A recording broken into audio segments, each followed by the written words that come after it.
Welcome to the Health Fix podcast, where health junkies get their weekly fix of tips, tools, and techniques to have limitless energy, sharp minds, and fit physiques for life.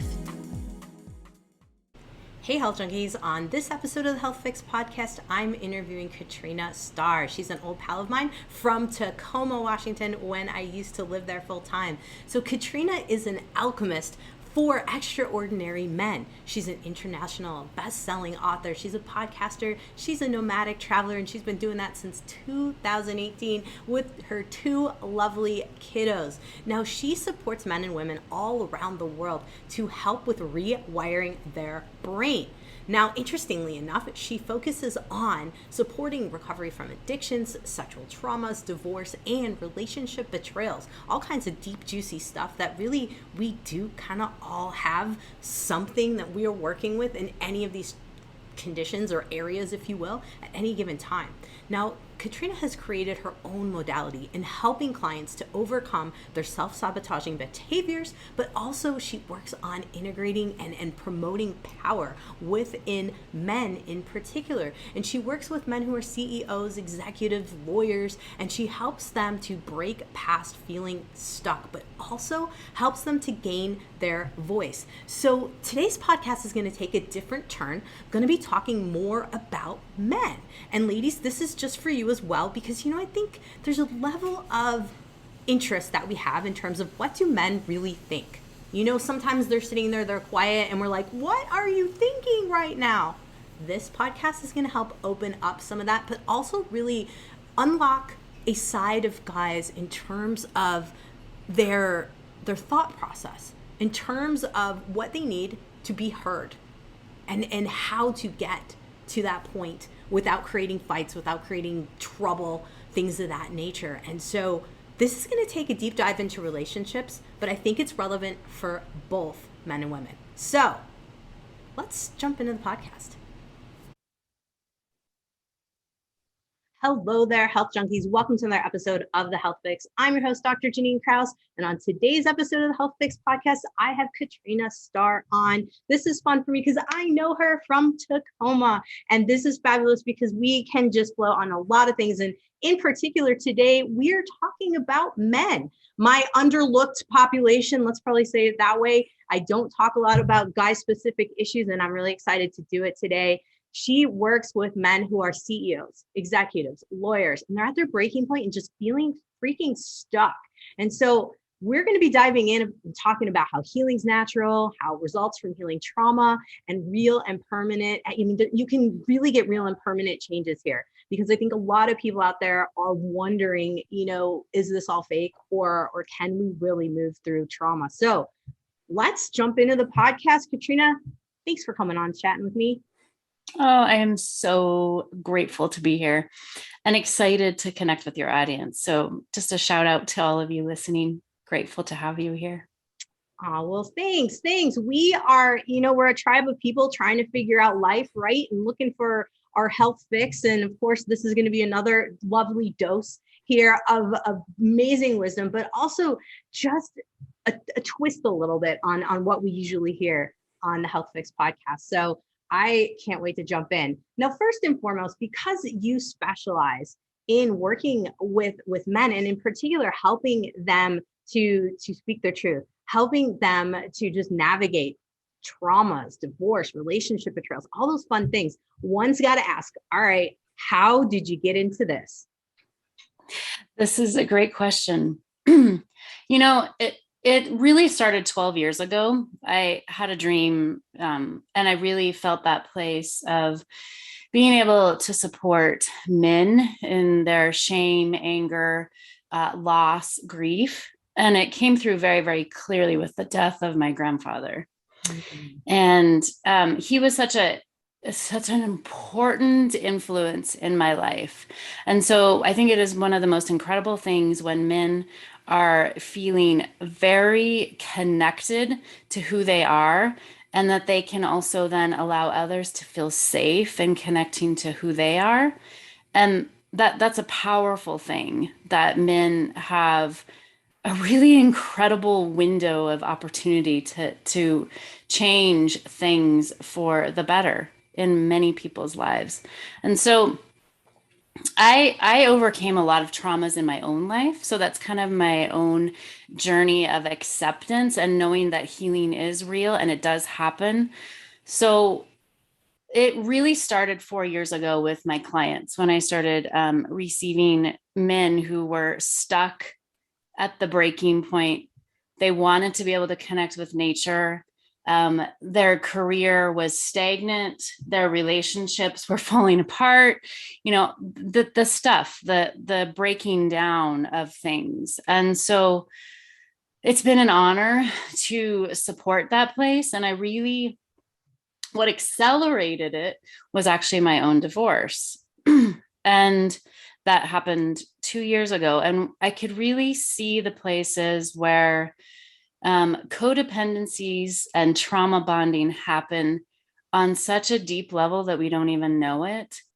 And I was in a trauma bonded 20-year marriage and I didn't even know. And so it was really preventing me from being my fullest expression of who I am. And I can see that deep ache in a lot of men where they have prevented and blocked who they really are because they're worried about what their spouse will say. They're worried about what impact it will have on their career if they make a change, if they really start to own who they are and accept themselves. Mm. Yeah. No, I mean, I think this is a topic and a place, let's put it this way, a place that really there isn't a lot of support out there that folks are talking about. We have this, concept of the wake up warrior groups and all of those things where you go and I saw that on one of your posts or podcasts where you had said like you're not going to, do these crazy workouts, yell at each other, do simulated fights, that's what it seems like there is a very popular thing out there for folks to move through traumas and whatnot. But I like the approach that you're going for, something more gentle, something more that kind of really helps with the deep rooted things that are going on. Now I have one question for you.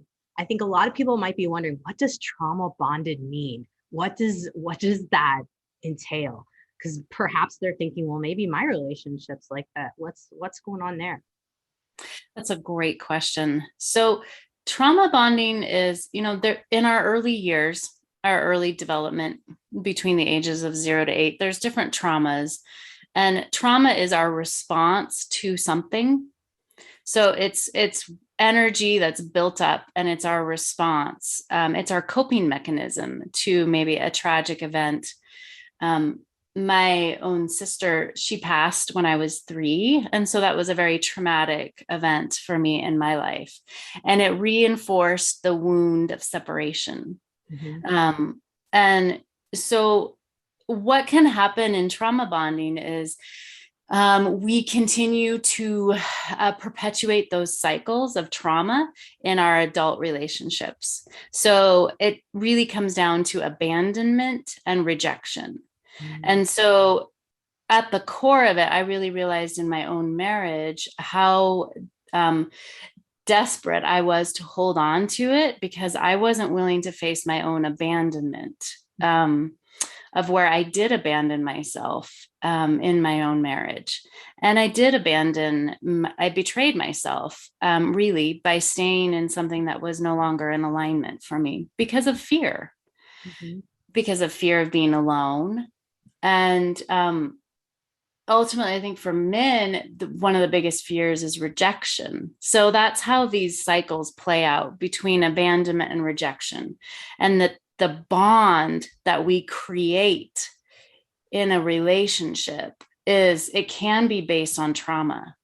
Okay. So if we connect with someone who has the same type of trauma as us, that can create a trauma bond, which is like it's quicksand.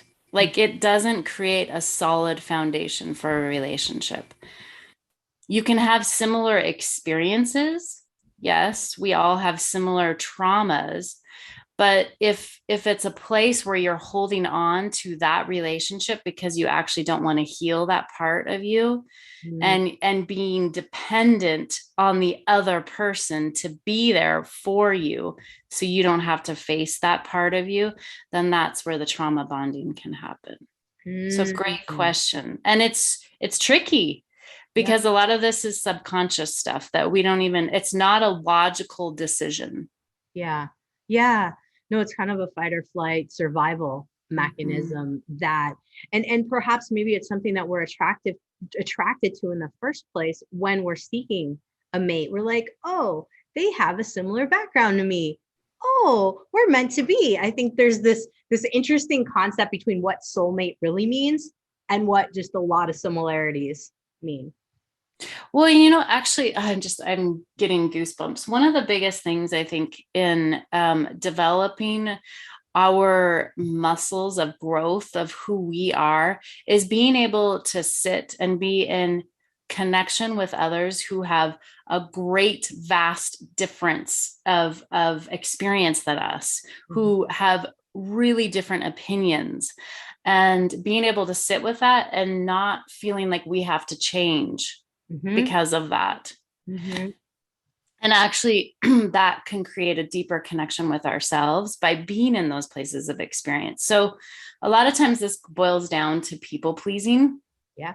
and our desire, especially for men. I mean, it really is a place of like the good boy, right? Or the nice guy, or the place of giving in and people pleasing to others in order to ultimately, it is a way of getting what you want, what you think you want, Right. but it's really not. You're really not fulfilling that place of what you really need for this life by being in those places of people pleasing.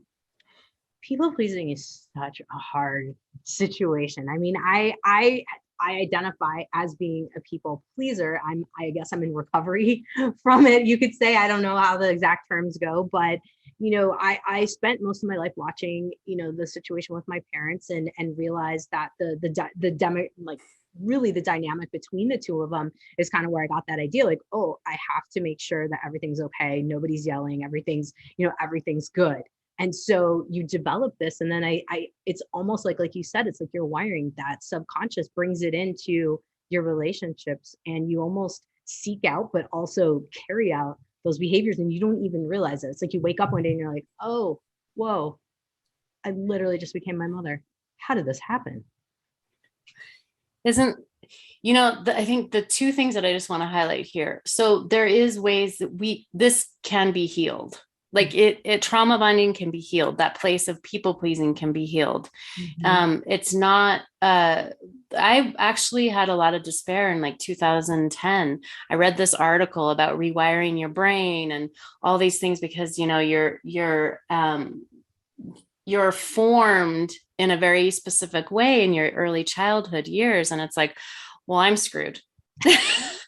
like that's not going to change, right? Like how in the world? So for many years I had been looking into lots of different things. I'd always believed in natural medicine and being able to support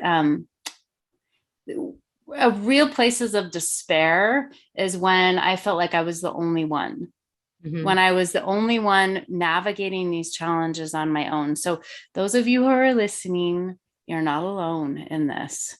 Mm-hmm. There are others just like you and I who have also experienced things in their formative years that feel like it's hard to really break through.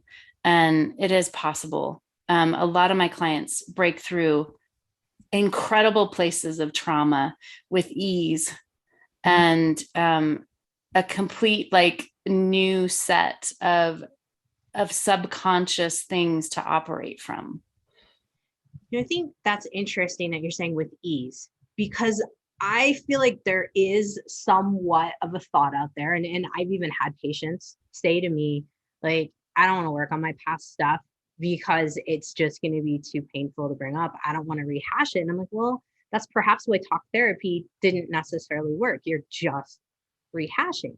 So with working on rewiring the brain and working with things, you're seeing how thought patterns can change. And we're talking subconscious, of course. And so folks who are listening to this podcast have had lots of experience of hearing me bring folks on about thought pattern change. But I think in this case, it's really different when it comes down to relationships and when it comes down to your interaction with relationships. Because yes, we can change from being negative Nancy to being positive, sunshine Susie, but that's only one aspect of it here. And so you're working on a lot of stuff, like even deep into divorce and relationship betrayals. How much of those sorts of situations do you find that wiring is what either leads up to, or positive, negative in terms of divorce? Because some positive, divorces can be absolutely positive. And I think that's something that a lot of folks are like, oh, really? So I just talked a whole bunch right there. I loved what you just touched on right there, because it's kind of that question. Okay, if I rewire my brain, is my marriage going to fall apart? Yeah. Or, right. So that's one thing. Or if I don't work on this, is my marriage going to fall apart? Or is my career? So I would say the places of, it's when we're becoming more and more in alignment with ourselves and who we are, right? We're allowing our truth to come out. And I've been doing the rewiring work for quite a few years with in the quantum field. So it's about play. It's about giving and receiving. And that's how we can rewire our brain, is when we're actually genuinely giving and receiving in places of our power, where we're not betraying ourselves. And so that can be something as simple as in a session, I can give like an instrument to my client, right? And then they can decide if that's something that they want to use. And so it's genuine. I know that was a very basic example, but genuine giving and receiving.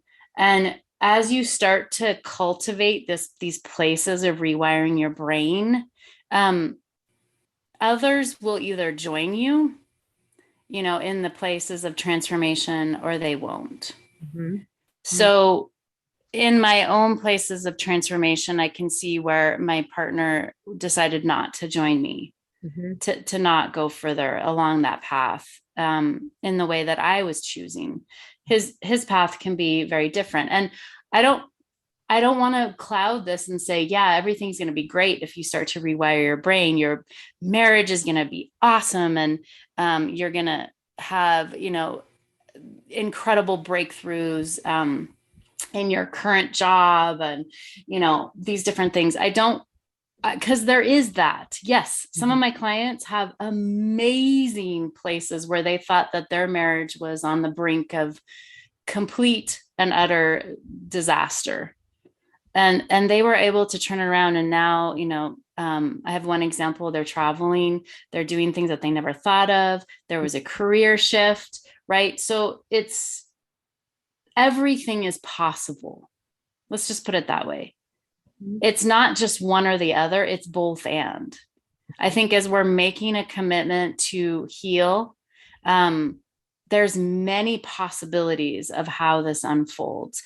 And it doesn't have to be painful in the sense of like betrayal of self, because you're not betraying yourself. So in essence, it's really like there can be superficial pain, but the long run, the deepest places of this pain is not, it's not a lasting pain. See, the pain that we're currently in, we don't even know we're in, but the transformation pain is something that's minute and it can be very powerful. But it also doesn't have to disrupt everything.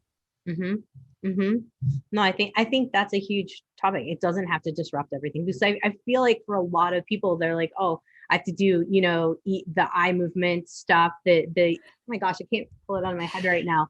EFT, no. EDMR. EDMR. Yep. EFT is a freedom technique. Geez, all of those different things. There's, all these different tools. And I think a lot of people are like, oh my gosh, how much do I have to put into this? And then I'm going to rehash stuff. And then what if I get stuck?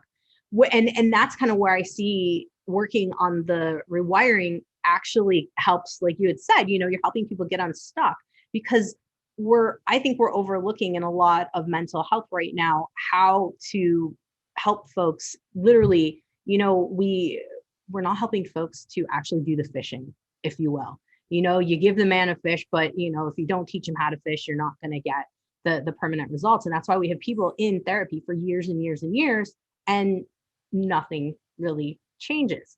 Now, of course, we do have this concept, and I'm going to go back to this for a second, just because I think there still is, unfortunately, about men, in terms of that societal thought process, that men who want to share their feelings, men, and of course it's changing, but we still have that men are more quiet than women. They're not going to share their feelings like women. They're not going to, express the same things that we do. But the truth is I think a lot of what society has kind of pressured and put on men is keeping them in a little bit of that stuck realm, and keeping them from seeking help. God, I love it when men show up exactly as they are. Yeah. I love it when they show up, and this is the tricky slope place here. I know that there's been this like feminization of men. That is not like in any means. I admire men and their like most strongest essence of who they are.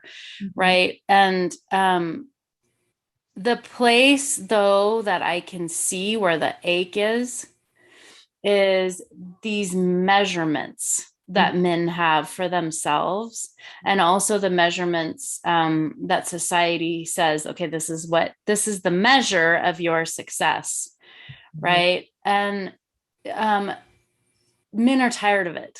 I can tell you, they're fed up. They don't even know how to deal with it.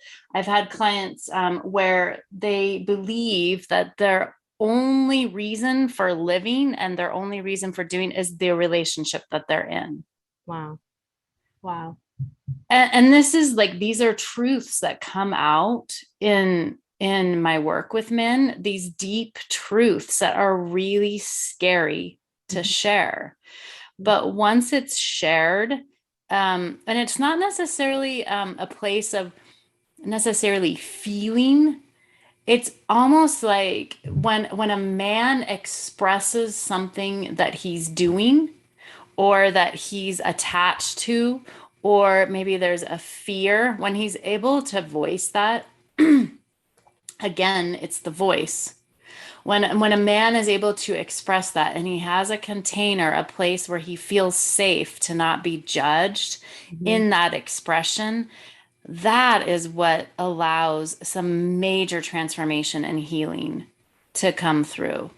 I had shame around when I was 10 years old. There's places where we have shame, and it had to do with my sexuality. And so, I think it's really important for all of us to be able to have safe containers where we can express something that feels very true for us, and where there's a measurement that we don't feel that we've lived up to. And to let that go. Because I will tell you, my measurement was, well, I can do it. I've had a 20-year marriage, right? I've known him for 27 years. I'm doing it. I'm a relationship coach. I can help you have the relationship that you want, right? It's like this measurement. And when that went away, my whole world was like, oh, I don't have that measure anymore. I don't have that.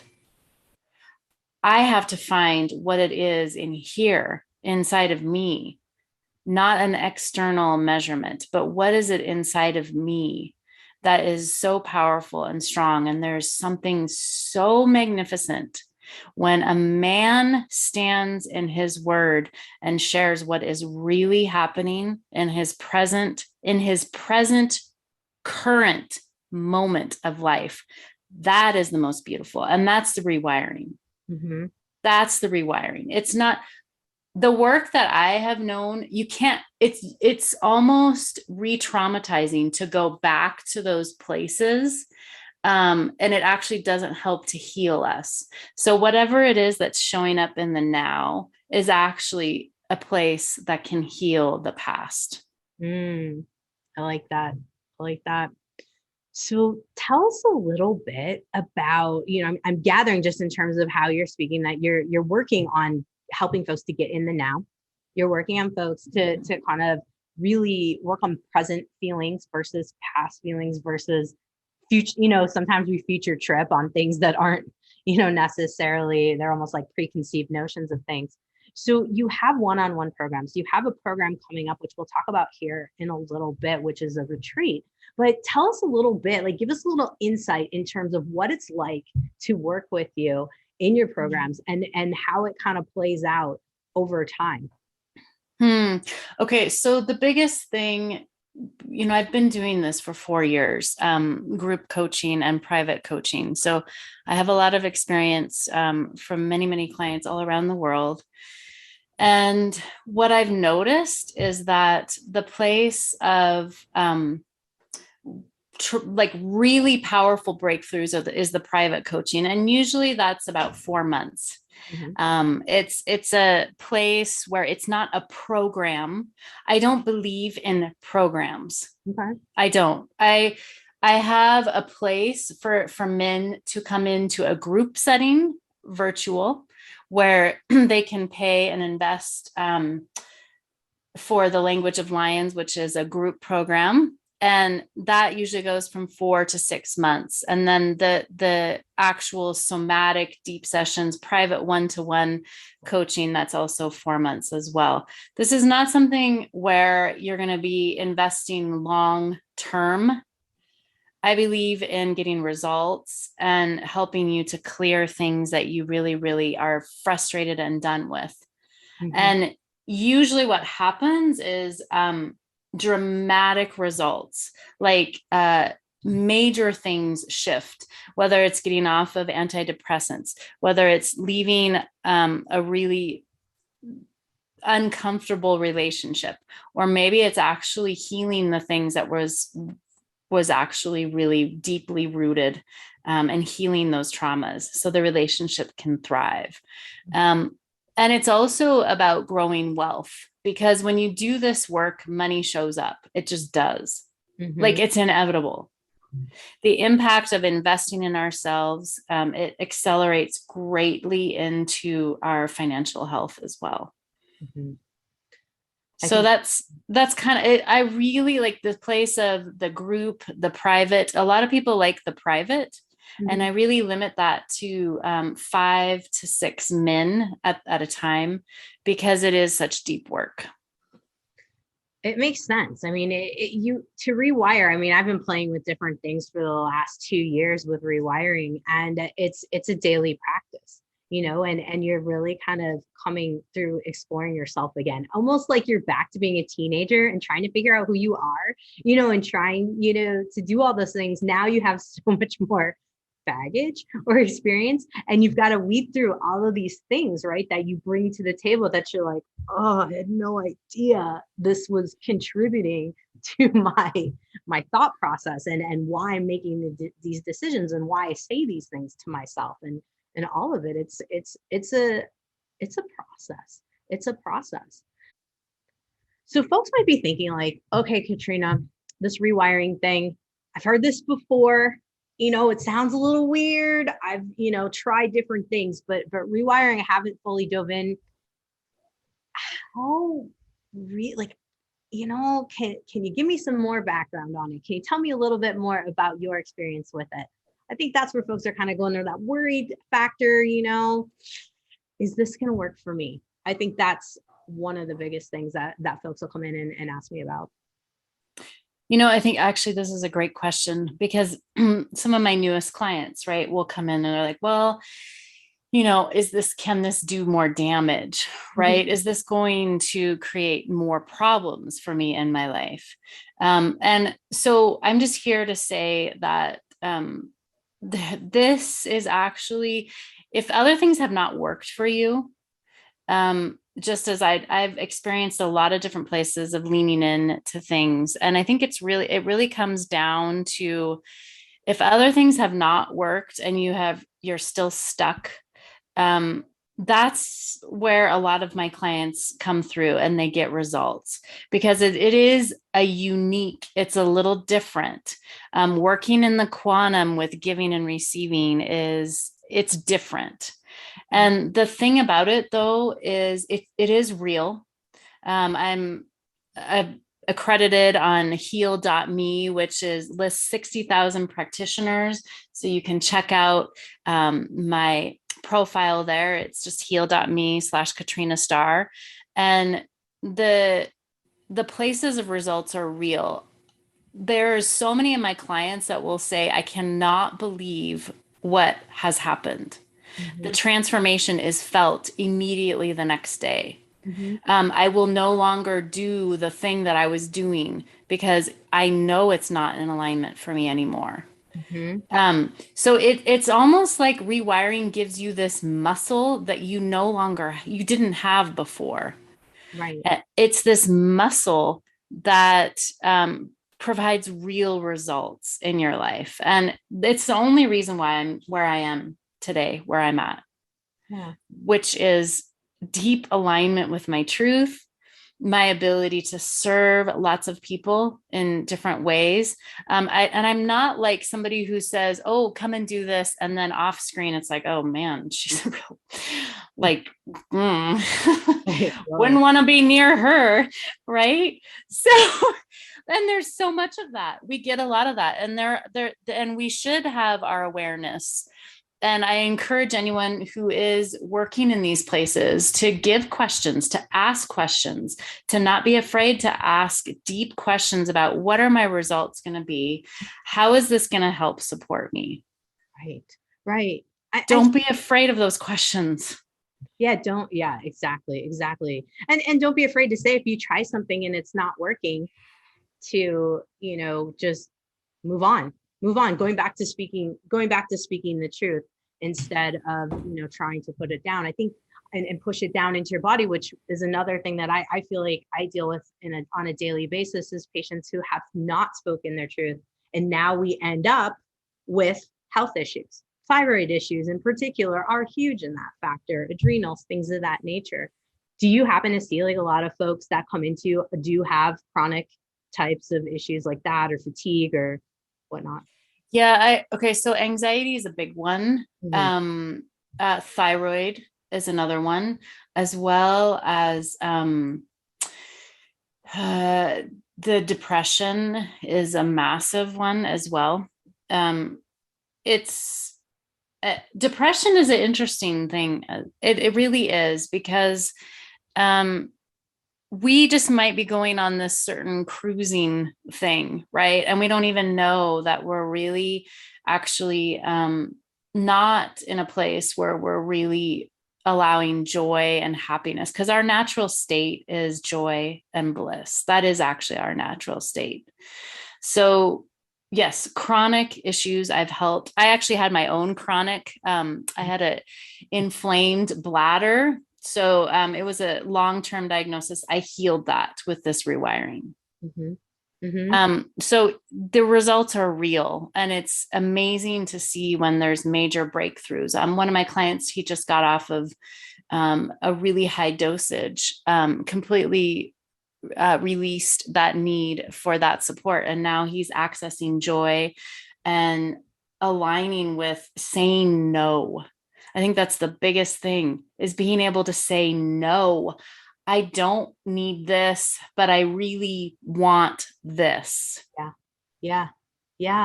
No, saying no is huge. I mean, I think that's part of also another reason why we have so much illness in the US, and stress and anxiety and all of these different things on top of, just trying to live your life.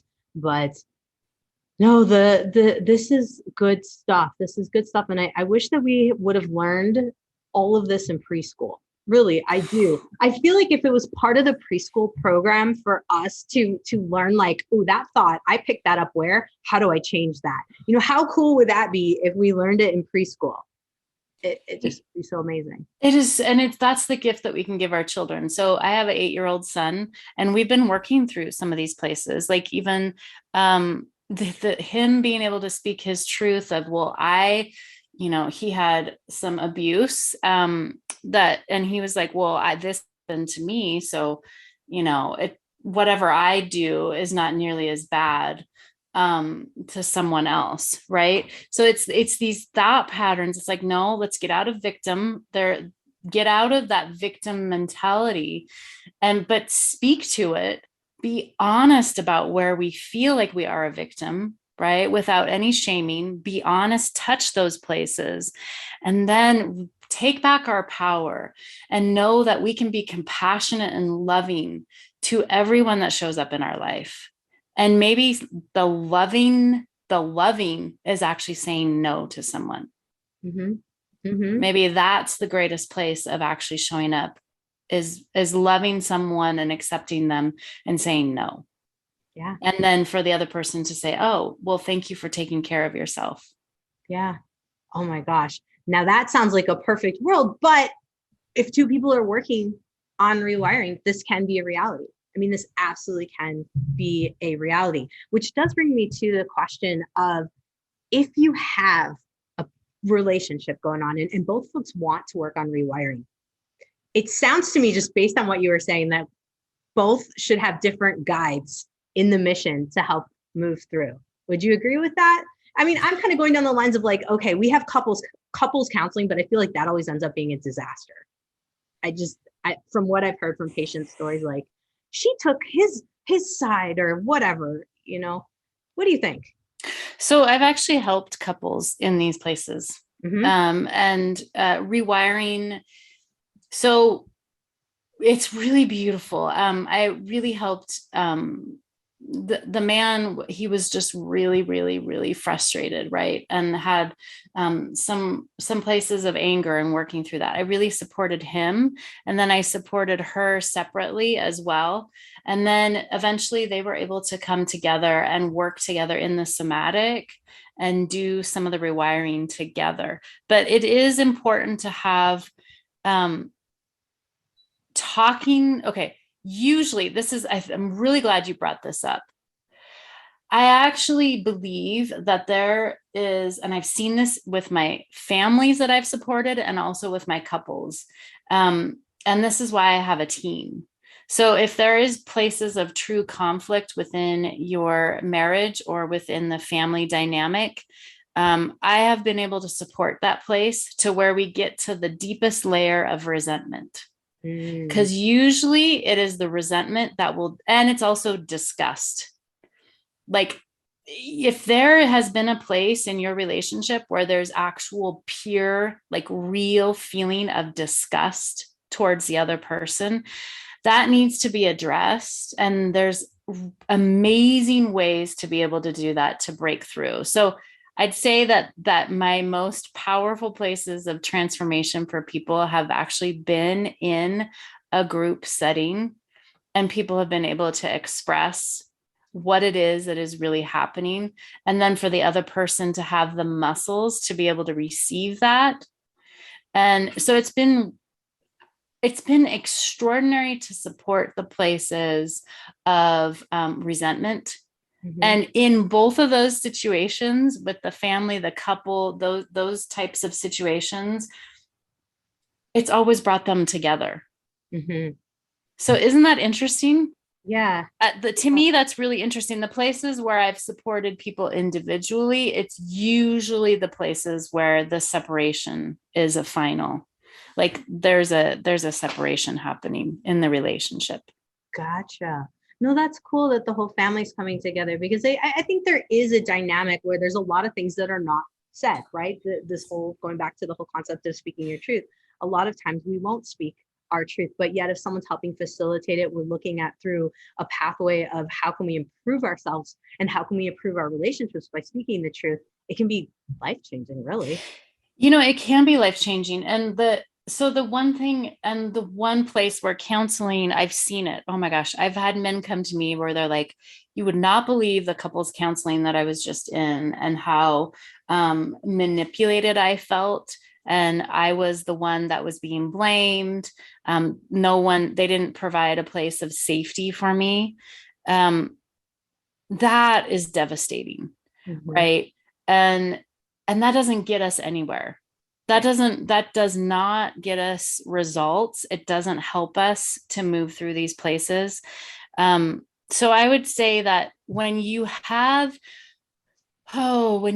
people who understand rewiring, who understand these places of trauma, who understand relationships and can really support, then that's a place where you can go into safety and to voice your truth Mm-hmm. and to really share that. And for the other person to understand, to not take it personally, to understand that they can hear it and receive it, and then it can be transmuted. I think that's huge, just being able to receive it and not take it, and then, basically rebel against it or take revenge against it. Let's put it that way. Or, hold someone, hold it and then basically lash out because of it. You know what? I just got to say this. The really biggest thing is to be able to completely let the relationship evolve into something new. So it's like this death of the relationship of what we believed it was, Mm-hmm. and letting it completely die, releasing all attachments to where it was unhealthy. And then it cultivates and allows this new relationship to go. And I've seen that in the dynamic with a mother and a son, mid 20s. I've also seen that multiple times in dynamics with couples where we are allowing these attachments to release so something new and amazing can come in. Because let me tell you, those attachments that we have will block us. And a lot of times we're attached to the pain of someone's resentment or disgust towards us. And I know that sounds really messed up, but it's true. Yeah, it's funny. We it's how someone can live in victimhood, land. And it's almost like that addiction to that, just wanting to be grumpy, or wanting to have something to complain about, or wanting to have something that's not going right, to prove almost to prove like, yep, the world sucks, kind of a concept. It's such a thing. It's such a thing. Wow. Yeah, that's kind of been the crux of what I've been working on in my book. It's morphed into a whole new place of empowerment. It really was speaking to that pain, though, the pain that we're addicted to. Mm-hmm. And that really goes into the trauma bonding. Trauma bonding is addictive. Mm-hmm. We will find this place of sexual connection with another person based on trauma bonds. It can be a really strong feeling of like, wow, this is amazing. And it's everything I wanted, but it's actually based on a trauma bond. So that's where it can be a little scary for us because we don't know, is this healthy or is this actually a place of trauma bonding? Yeah. Yeah. Kind of makes me think a lot about the codependency types of situations that people have, even outside of trauma, or, someone that maybe, I'm even thinking about addictions, having a co-addiction or a past addiction that's much going back into trauma bonding in that case. I can think of multiple patients and relationships that I see in my practice that fit that category. Oh, and the addiction. Oh, the addiction. Like, that's where we don't feel like we have control in our life, whether it's food, alcohol, drugs. A lot of times the deepest places of our addictions is just about control. Mm-hmm. Mm-hmm. Yeah. Yeah. No, control's an interesting factor, I find. Do you find that control's an interesting one to get to the bottom to and rewire? That's actually I love getting to the places of control. And actually that's where these family dynamics, where resentment builds, is actually because there is a feeling of lack of control. And especially in today's world, there's a lot of uncertainty. And so what do? We use food. We can use alcohol. We can use a pill. We can use certain types of comfort as a way to control the uncertainty of a relationship, of a career, the uncertainty of life. Mm-hmm. Right. And to be able to embrace that uncertainty is where we start to release that need for control. Mm-hmm. Mm-hmm. And that is the rewiring. That is the releasing of expectations of another person, releasing the attachment that we have to something to make us feel good, whether it's a thing or a person, that we're dependent on that. And that's a place of control. That's where control really starts to come into our lives, when we're attached to that. Attachments are interesting. I do find that interesting as to what someone's attached to, what they, when I dive into just working with someone with their health, it's interesting. And they're like, I am not quitting coffee, or I am not stopping this or that. And then while my things are a little superficial here, it's very interesting in terms of where the attachments lie and how we really work with those. It's just, the mind is such a freaking fascinating thing, and how we create our realities using our thoughts and using this whole concept of wiring. And then it's like, okay, I've created this whole reality for myself. What do I do now? How do I blow this reality up and start all over? And this is where it's looking like you are the expert in this department in helping folks really get the life they want and relationships they want. Because honestly, it can be so scary to go this alone. When you are rebuilding, or you're desiring to make some of these changes, we need support. And the one thing that I have learned is action requires support. And the thing is, the support won't show up until you actually take that step. So this is the one thing that I've noticed in the subconscious rewiring. We have to be willing to take that step, and then the actual support shows up. So it's like when you're kind of like in midair and you're like putting your foot out and you're like, okay, is that stuff going to show up? And then it shows up, right? You have to be in that place of willing to take the action, and then the support always shows. It does. It always shows up. Sometimes it's not the support we wanted. Sometimes it's a different idea of what we had in our mind, but allowing that place to support show up is really important. And that is what has allowed major transformation in a lot of my clients that I've worked with. Man. So folks, support, getting it where it feels good, getting it where it aligns with you. And definitely if you're interested in rewiring, Katrina is there to help big time. And so with your we're going to go with groups. With your groups, you've got one coming up here in July, and it's the 8th through the 12th, right? Arrowhead Lake. And you guys are going to be meeting. Is it a hotel conference center kind of situation? Give us the breakdown. Let folks know what it looks like and how the interaction is going to go there. So this Arrowhead Lake is amazing. I've been up here for 2.5 months, and I really feel called. It's like 6,000 feet up in elevation. It's amazing up here. And we've booked an Airbnb. So the men there's going to be 4 men and there's 4 mentors, and we're going to have 4 days of time together. So if you are working on really wanting to get unstuck and find clarity, you will be supported. One of my team members is an opera singer. He just came back from Bulgaria. He's a professional opera singer. Another specialist, she's been working in the corporate arena for many, many years. So she understands the challenges there.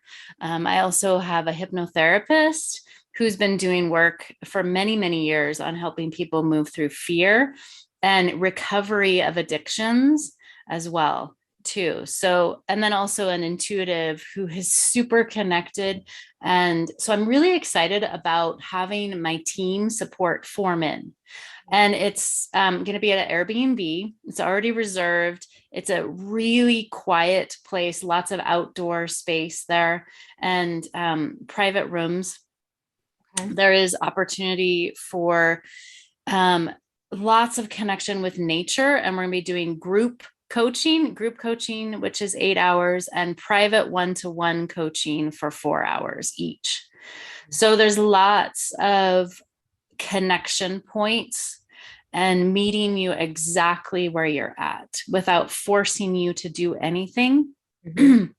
And just being in the presence of people who are desiring powerful things for you can shift dramatic places where you feel stuck. Just being in a place where someone believes in you and in who you are as a person and what you're bringing can change the trajectory of your life. Mm-hmm. Retreats are very, very powerful. Absolutely. Absolutely. Yeah, I've not been on one yet that I didn't have some sort of breakthrough or transformation. I mean, that is the nature of these things. You get away from your environment and you just let things shake out however they're going to. That's awesome. So folks, go over to KatrinaStarr.com, Katrina Starr, Starr. Don't forget the second R.com. You can get more information there. And we should tell everybody a little bit again about the name of your groups, that it is so that they can find it on the website and be clear there. So the name of the retreat is the Extraordinary Men. I also have the Extraordinary Men community, which you can sign up. It's right at the top of my website. So that's a $22 a month registration for access to all of the upcoming events. You get access to me and my team.